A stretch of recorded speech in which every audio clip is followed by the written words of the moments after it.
مشاهدينا الكرام، السلام عليكم ورحمة الله تعالى وبركاته. مرحبا بكم في قناتكم لا لونغ فرانسيز، ومرحبا بكم أيضا في هذا الدرس الجديد.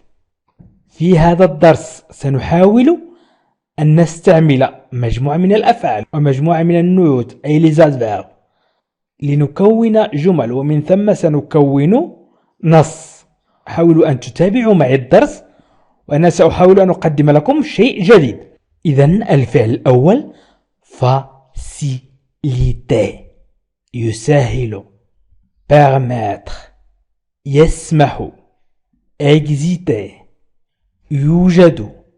rapidement، سندخل في الأفعال. بسرعة، facilement، بسهولة. grandement، أي بشكل كبير. إذن سنستعمل faciliter، permettre، exister، rapidement، facilement، grandement، أي خليط بين الأفعال والنعوت، أي خليط بين les verbes و les adverbes. إذن هذا الدرس مشاهدينا الكرام ضمن قائمة النصوص الفرنسية مترجمة للغة العربية، الدرس 29 29. إذن هنا في هذا الدرس ستتعلمون كيف تتكلمون عن موضوع باللغة الفرنسية. إذن سأبدأ الدرس على بركة الله. certes، أكيد، نقول بطبيعة الحال أو أكيد.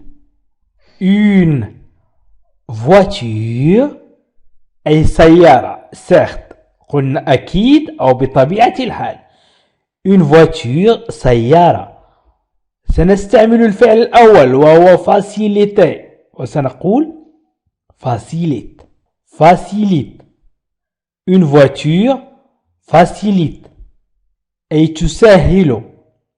إذن إذا أردت أن أقول أنا أسهل سأقول je facilite. إذن سأقول je facilite. أنا أسهل مثلا شيء ما. tu facilites، أنت تسهل. tu facilites. إذا نضيف s. tu facilites. certes، أكيد، tu facilites، أنت تسهل. il facilite، هو يسهل. elle facilite، هي تسهل. nous، دائما في il و elle نحذف s، نضع facilite avec e. nous facilitons. إذا nous facilitons. إذا nous facilitons، نحن نسهل. vous facilitez، أنتم تسهلون. il avec s، il facilite، أي الجمع، هم يسهلون. إذا سنستعمل الفعل faciliter لنكون جملة. إذا يمكن أن نقول elle facilite أو une voiture facilite. إذا une voiture facilite. سنستعمل grandement، أي بشكل كبير، تسهل بشكل كبير. une voiture، سيارة. facilite، تسهل. grandement، بشكل كبير. إذن certes، أكيد أو بطبيعة الحال. إذن بطبيعة الحال السيارة تسهل بشكل كبير. مثلا تنقل، le transport، التنقل. des personnes، أي تنقل الأشخاص. des personnes. puisque elle permet، بما أنها تسمح. puisque il permet، لأنها تسمح. puisque، لأنها elle permet. إذن الفعل الثاني permettre. permettre. إذن إذا أردت أن أقول أنا أسمح سأقول je permets. وبويسك نضيف لها e ونضيف s le permet. je permets، أنا أسمح je permets أنا أسمح هو تصريف الفعل permettre إلى الحاضر tu permets أنت تسمح تبقى permet على حالها il permet هو يسمح il permet نحذف اس il permet نقول puisqu'il إذا نحذف ونضيف apostrophe إذا puisqu'il permet أو puisqu'elle permet لأنها تسمح إذا هنا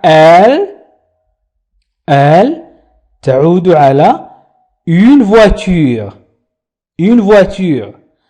أي السيارة certes une voiture facilite grandement le transport des personnes puisqu'elle permet أو puisque nous permettons أي لأننا نسمح puisque vous permettez لأنكم تسمحون puisque il أو elle permettent لأنهم يسمحون إذن certes une voiture facilite grandement le transport des personnes puisqu'elle permet à n'importe quel conducteur أي à n'importe لأي quel conducteur أي لأي سائق à n'importe quel يمكن نقول لأي conducteur سائق de se rendre أي بالانتقال أو بأن يمر من إذن de se rendre يمكن نقول بالانتقال de se rendre يمكن نقول من نقطة إلى أخرى إذا النقطة un point d'un point إلى أخرى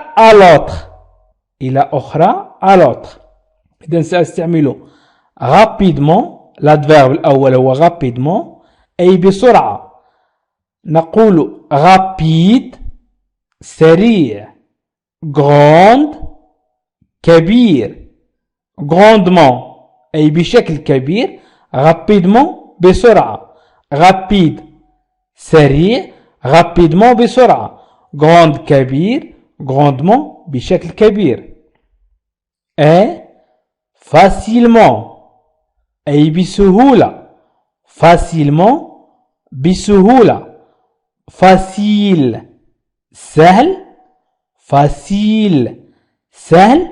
facilement أي بسهولة facile سهل facilement بسهولة dans le confort de son siège أي في مقعده المريح dans le confort de son siège أي في مقعده المريح siège مقعد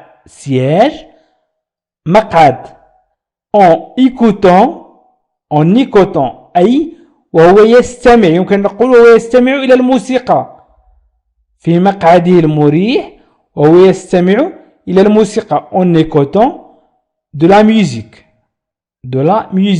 وهو يستمع إلى الموسيقى لاحظوا معي certes une voiture facilite grandement le transport des personnes puisqu'elle permet à n'importe quel conducteur de se rendre d'un point à l'autre rapidement et facilement dans le confort de son siège en écoutant de la musique.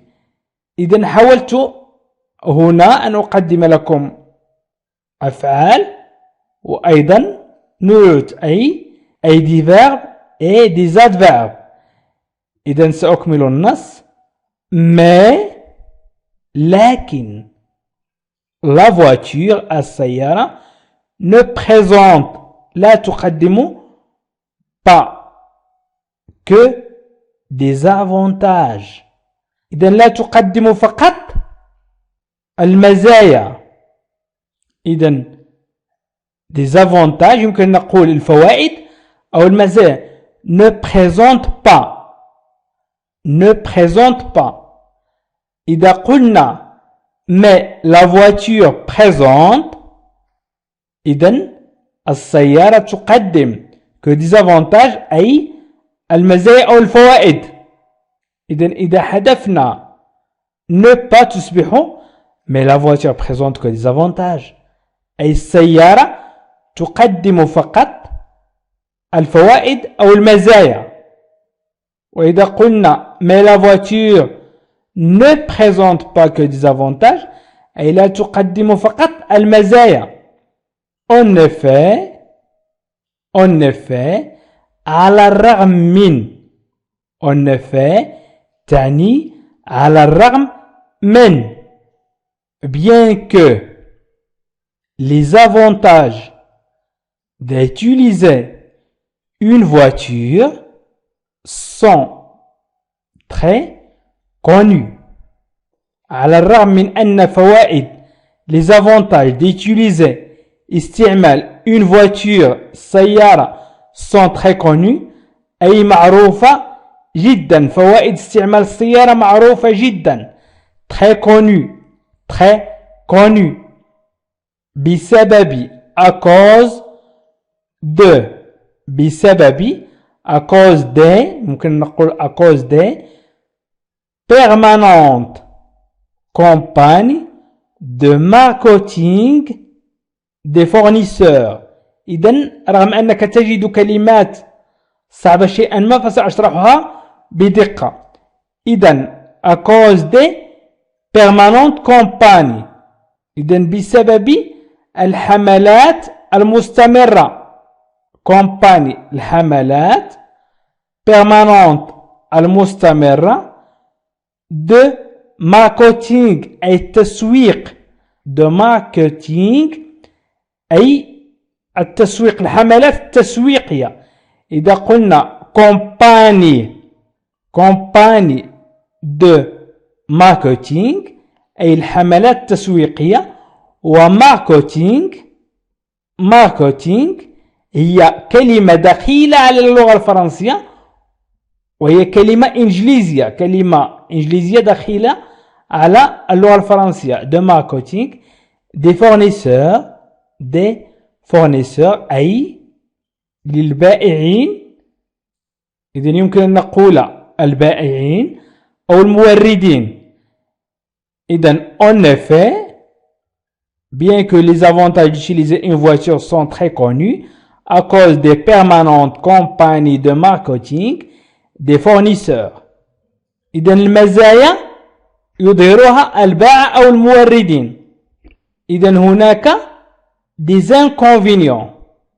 Il existe aussi يمكن أن أقول j'existe أتواجد tu existes تتواجد il existe يتواجد il existe يتواجد nous existons نتواجد vous existez تتواجدون ils existent يتواجدون. إذن il existe aussi أيضا un grand nombre grand كبير nombre عدد d'inconvénients أي عدد d'inconvénients أي المساوئ أو العيوب dont on ne parle presque jamais. إذن هناك أيضا أو يوجد أيضا عدد كبير من المساوئ dont on ne parle presque jamais الذي لا نتكلم عليه presque تقريبا أبدا لا نتكلم عليه أبدا تقريبا. إذن presque تقريبا jamais أبدا. إذن il existe aussi un grand nombre d'inconvénients dont on ne parle jamais. لاحظوا أنني استعملت هنا grand واستعملت في أول الفقرة grandement وقلت لكم grande أو grand كبير grande كبيرة grandement بشكل كبير. واستعملت أيضا facile والفعل faciliter. إذن il existe aussi un grand nombre d'inconvénients dont on ne parle jamais أو dont on ne parle presque.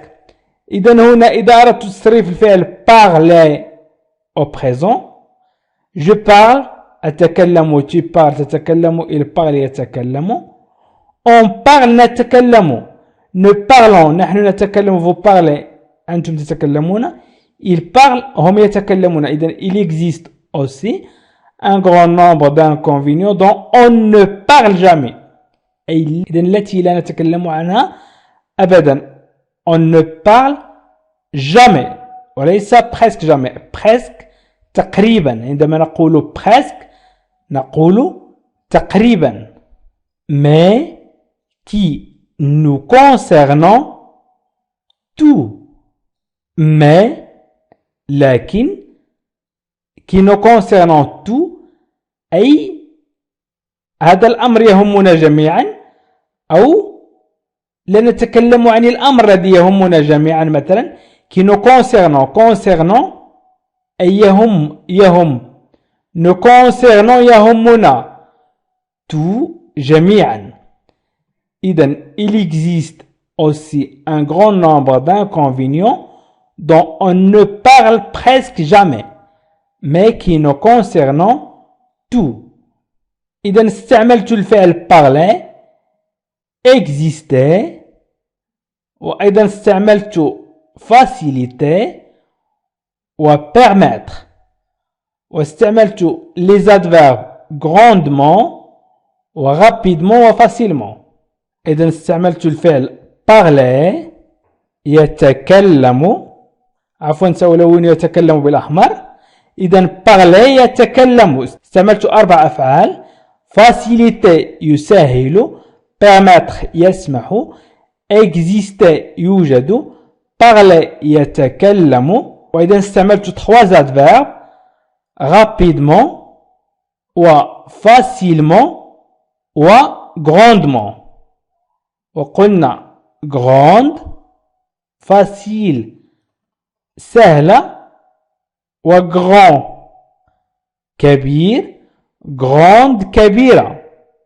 إذن rapide نستعمل المذكر والمؤنث facile نستعمل المذكر والمؤنث grande نستعملها فقط للمؤنث إذا أضفنا وإذا حذفنا تصبح grand نستعملها للمذكر كبير كبيرة إذا أضفنا تصبح كبيرة وإذا حذفنا تصبح كبير grand grande. rapide rapidement بسرعة facile facilement grand أو grande grandement أي بشكل كبير. إذا سأقرأ النص بطريقة عادية. certes une voiture facilite grandement le transport des personnes puisqu'elle permet à n'importe quel conducteur de se rendre d'un point à l'autre rapidement et facilement dans le confort de son siège en écoutant de la musique. Mais la voiture ne présente pas que des avantages. On effet bien que les avantages d'utiliser une voiture sont très connus à cause des permanentes campagnes de marketing des fournisseurs.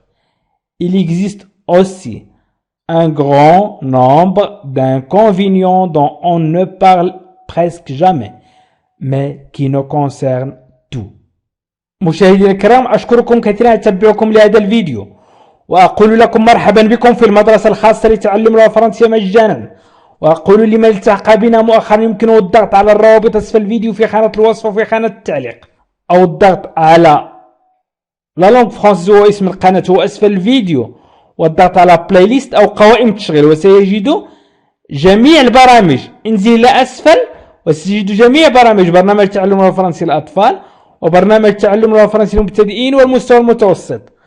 ويمكنكم أيضا مشاهدي الكرام مشاركة الفيديو عبر الواتساب. الآن اضغط على مشاركة وشارك الفيديو عبر الواتساب مع أصدقائك وأحبابك، وشكرا لكم، وإلى لقاء آخر فيديو آخر إن شاء الله.